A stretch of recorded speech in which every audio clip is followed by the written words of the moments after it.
Hi mga ka-vlogs, ito ang tuloy ng ating vlog na Sunday evening. Ang ganda oh.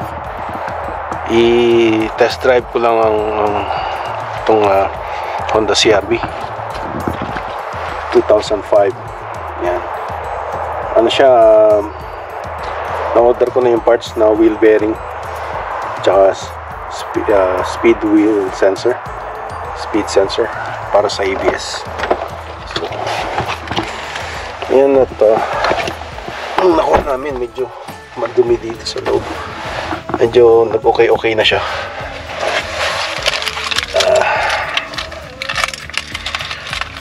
Sunduin din natin si Clintz. Yan. Ayan, may mga ano siya, check engine light. Pero dahil nga dyan sa oxygen sensor, tapos yung speed sensor, yung PSA, tsaka yung ABS, tsaka yung exclamation mark, magkakaano sila eh. Pero all wheel drive kasi ito eh, magkaka-interrelated. Yan. So, yun muna. Papadrive ko si Esme para makapag-vlog tayo. Mahirap eh pagka yung ganyang nagdadrive ka tapos makahawak ng camera. Baka makahuli tayo ng distracted driving. Bawal pala yun pagka yung kahit nakastop ka tapos nakita ka kumakalikot ng phone mo sa stoplight o sa red light, distracted driving pa rin yun. So it's the same thing, same difference. Yeah. Tayo, test drive natin. Si Esme ang driver. Sadali, meron. Okay. You know, GT Mustang. Yan nga, may tunog siya dito sa sa rear left bearing. In-order ko na yung part sa Rock Auto. Yan. Tapos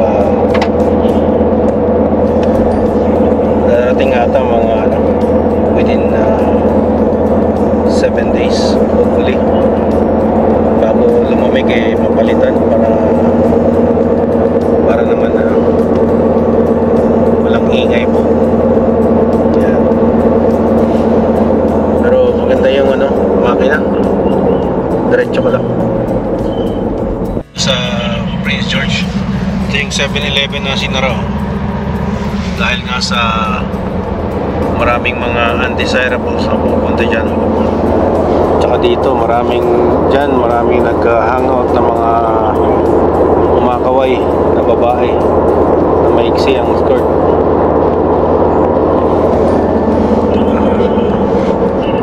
Dito may e-scooter sila. Yan.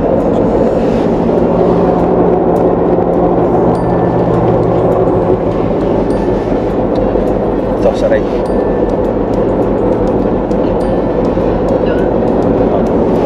Right ka sa Queensway.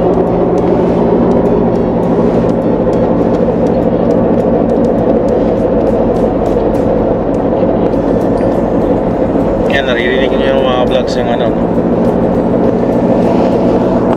Ayan, itour lang namin ngayon dito sa Prince George pagka ganitong hapon ng Sunday night walang katao-tao dito sa downtown. Yan yung storage na nirentahan namin. Isa dyan sa mga para sa mga parts namin, budget mini storage. Yan. Ito yung First Avenue, karugtong ng Highway 16. Yan, papuntang Edmonton yan. Papuntang east. Yan. Ganda ng araw ngayon.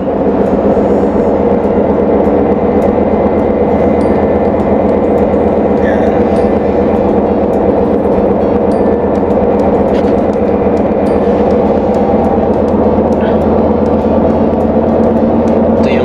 CN Railway. Parang ano, ewan ko kung nakapark lang sila dyan o talagang ano yan. Dyan sa sila gumagawa ng ano, ng eto, ng mga railway truck, car. Yan, CN. Ito yung packet, oh. Yan, ganda ng kulay yung mga ka-vlogs, oh. Ayan yung river sa Prince George, ang Fraser River. Yung banda, yung sa kabila, yung Netchaco River. Ayan yung famous na bridge na ginagamit ng CN Railway. Ayan. Yan si Esme, oh.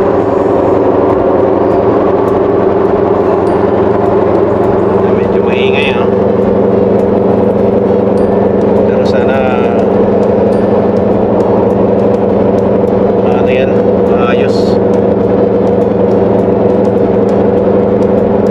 Yan talaga pagka yung medyo mataas na yung mileage, original pa rin nata yung parts na yan, eh.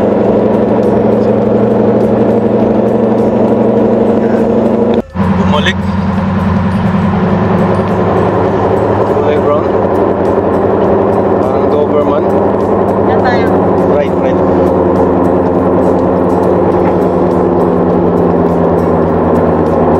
Hindi ko nakuha niya. May tatawid sana na ano, wolf o fox ata yan. Pero fox maliit, eh. Malaki yun, eh.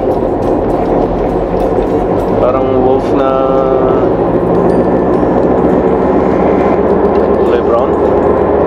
Kala ko nga deer, kasi kulay brown. Yan, ito another import ano, junkyard. Pero ewan ko kung bukas sila. Sarado na ata yan.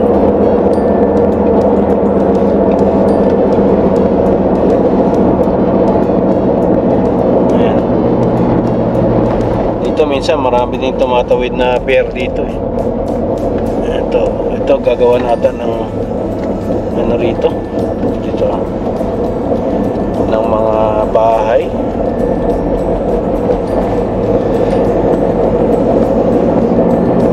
Parang nire-ready nila, o yung industrial to. Ayan, may mga poste na, oh.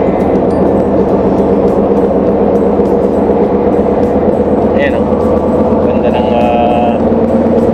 clouds.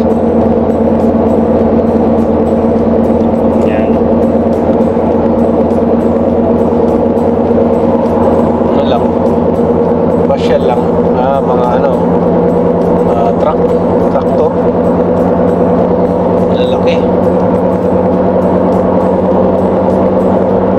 parang maliit tignan pero pag nilapitan mo yan, malalaki yan.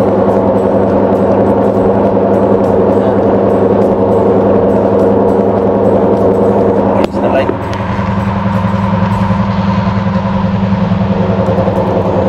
Yung diretso lang dito, no? Ayun yung may microwave antenna para sa cell site tatay.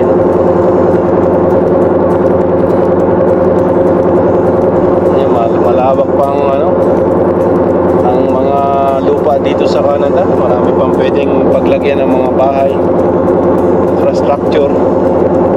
Pero ang government, eh, panay ang gastos sa labas ng Canada, hindi naman ginagastos sa loob ng Canada.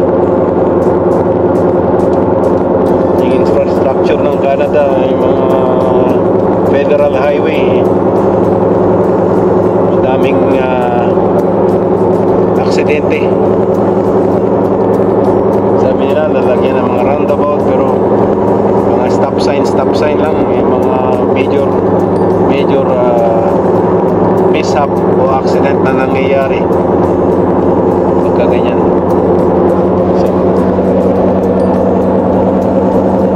ito ang fall, September 24, Sunday. Pasok na naman tayo bukas. Off nga pala ako ng 1 week dahil sa sakit o sipon, trangkaso. Ayan o, hindi tayo nakapasok. So hopefully bayad naman eh, kasi may oras kaming allotted for sick days sa malalaking kumpanya, ganun. Yan mga ka-vlogs, mag-slow down. Yan, 30 na lang dito. Saan yung ano dito? Hindi mo yung sundan mo yung arrow, dandahan ka dito sa right kasi may kasalubong pa rin yan. Dalawa pa yun. Dalawang rin yan. Dandahan lang. Ewan ko, lalagyan natin nila ng yun eh, tunnel. Always stay right. May kasalubong ko. Yung may hinuhukay sila doon eh.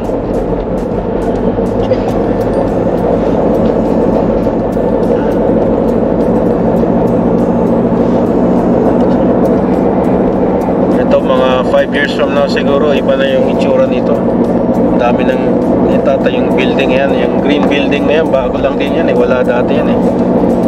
Pero mga commercial ata yan. Pero mabagal lang kasi sa winter wala nagtatrabaho sa labas,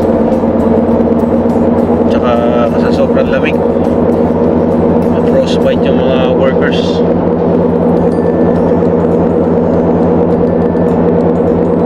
Pero may time naman na sa winter time na medyo maganda yung weather, so pagka certain time na nag -15 pababa or -20 below, yun na, hindi na nila inaalaw na magtrabaho sa labas kasi delikado ang iyong mga parts ng katawan, especially mga toes, yung ears, nose, tsaka yung fingers. Yan sa Canada, extreme ang cold, kaya maraming gustong maglipat din sa US dahil sa weather, or totally nagiging snowbirds pagka winter time. Yung mga senior citizens, snowbirds sila ang tawag. Nasa south sila pagka winter, pag summertime bumabalik dito sa Canada. Mga snowbirds ang tawag ng snowbirds na Canadian.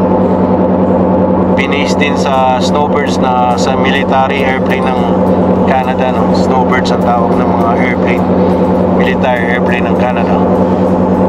Yan.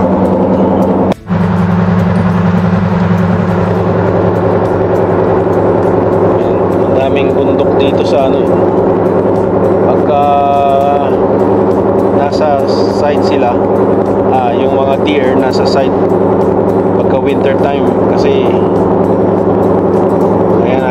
nililikatan nila yung mga salt. Nahilig din sila mag-lick ng salt sa mga daan, or ata din nila yan for mineral nutrients, sodium. Yan. Ito ang main highway ng Prince George, Highway 97 going north. Diyan may ESO, may Tim Hortons na dyan. Bago lang din yan mga almost 3 years na siguro na dyan yan. Dati wala yan nung simula ako rito ng mga 11 years ago. Ito pala yung Tim Hortons, yun ESO rin, pero wala Tim Hortons. Dito may Tim Hortons. Flying J, Shell ata yan, Flying J. Super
dun sa ano, sa river. Sandali, kuha lang natin yung river dun, playground.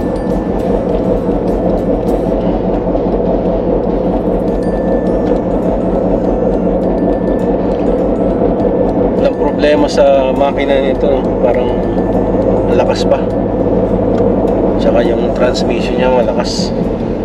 Siyempre yung mga tawag nito, mga wheel bearings, yun ang marami ng tinakbo na mileage, so kailangan palitan na yung mga yan. So yan. Ayan, may stock. Gusto ko sa kanya ay stock siya eh. Wala iba, original pa yung engine, original pa yung transmission, original pa yung mga nandito.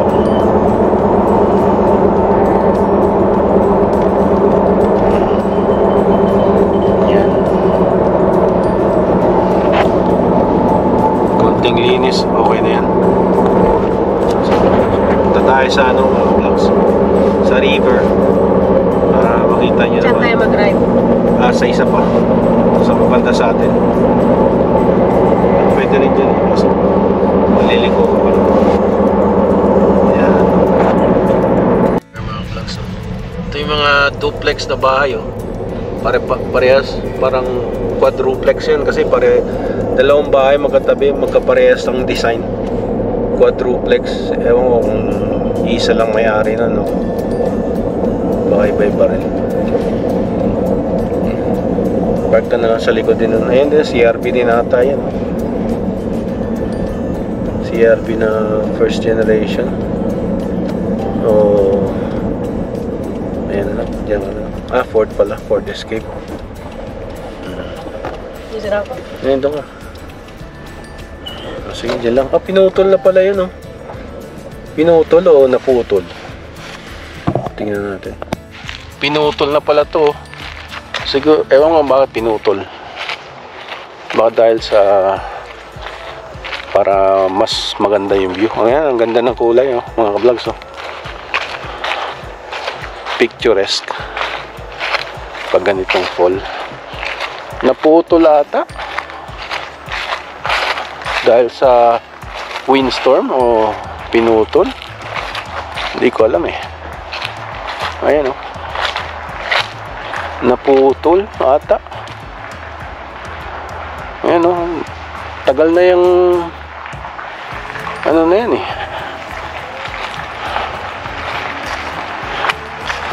Tagal na yung puno na yan eh. Tara, dito tayo.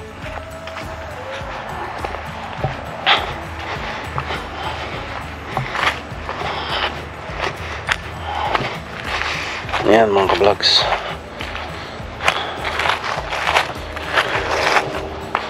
Ang buhay sa Canada. Ito.